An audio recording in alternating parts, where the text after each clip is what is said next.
Hi everyone, I'm Mike Cressman, Assistant Professor in the Department of Animal Sciences at The Ohio State University.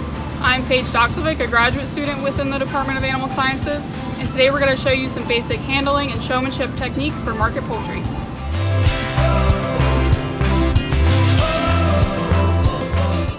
Now Paige and I are going to show you how to flip a turkey so we can assess the breast for muscle conformation. Paige is going to position the turkey with the head between her legs. She's then going to grab the bird by both shanks, pick the bird up swiftly in a flipping motion. Then very quickly she puts her knee behind the back of the bird to help stabilize.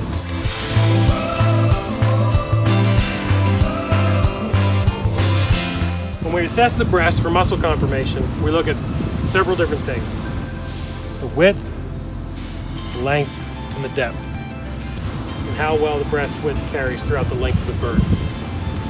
When we look at the width of the breast, we come down here at the widest part of the breast, and in some birds, especially broiler chickens, you can probably assess the width with just one hand.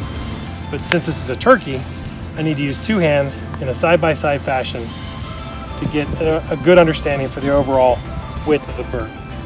I'm going to follow that width and see how it changes throughout the length of the bird. A bird that carries its width through a greater portion of its length is more ideal. When we look at the length of the breast, it's hard to necessarily assess the true length of the breast because the birds are so long. It can be longer than one or even two hands. So another way to look at this is simply to assess the length of the keel from the very base of the wishbone to the very tip of the keel. And that gives us a good idea of the overall length of the body of the bird.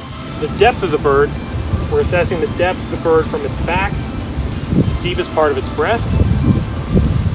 And when we look at all these dimensions together, we typically like for a bird to be 1.5 times longer than it is wide or deep. Simultaneously, when we look at a bird for its overall breast conformation, we should look at the size and the strength of its legs. We can take our hand around the drumstick to simply get a good idea for the circumference of that drumstick, and we can come behind the drumstick and get a good idea for the height or the overall length of that thigh muscle for its size.